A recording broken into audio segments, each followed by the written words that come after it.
ষোড়শ মটক যুৱ ছাত্ৰ সন্মিলন ডিব্ৰুগড় জিলা সমিতিৰ উদ্যোগত গৌৰৱবিনবতীয়া আঞ্চলিক মটক যুৱ ছাত্ৰ সন্মিলনৰ সহযোগত তথা গৌৰৱৰীয়া তৰুণজ্যোতি সংঘৰ আৰু গৌৰৱবিনবতীয়া ৰাইজৰ আতিথ্যত অহা 20 আৰু 21 জুন 2024 তাৰিখে অনুষ্ঠিত হ'বলগীয়া ষষ্ঠবাৰ্ষিক কলাগুৰু বিষ্ণুপ্ৰসাদ ৰাভা দিৱস আৰু লগতে ডিব্ৰুগড় জিলাৰ উচ্চ আৰু উচ্চতৰ মাধ্যমিক চূড়ান্ত পৰীক্ষাত সুখ্যাতিৰে উত্তীৰ্ণ হোৱা মটক জনগোষ্ঠীৰ কৃতি ছাত্ৰ ছাত্ৰীসকলৰ বিশেষ অভিনন্দন অনুষ্ঠানলৈ সকলোকে সাদৰেৰে নিমন্ত্ৰণ জনালোঁ।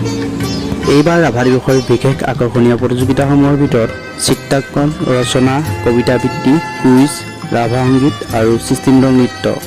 প্ৰতিটো প্ৰতিযোগিতাই প্ৰথম, দ্বিতীয় আৰু তৃতীয় স্থানপ্ৰাপ্ত বিজয়ী প্ৰতিযোগীক নগদ ধৰে পুৰস্কৃত কৰা হ'ব। এইধৰণে ৰচনা প্ৰতিযোগিতাৰ প্ৰথম স্থানপ্ৰাপ্তক নগদ 10,000 আৰু মানপত্ৰৰে পুৰস্কৃত কৰা হ'ব। ৰাভা সংগীত প্ৰতিযোগিতাৰ প্ৰথম স্থানপ্ৰাপ্তক নগদ 10,000 আৰু মানপত্ৰৰে পুৰস্কৃত কৰা হ'ব।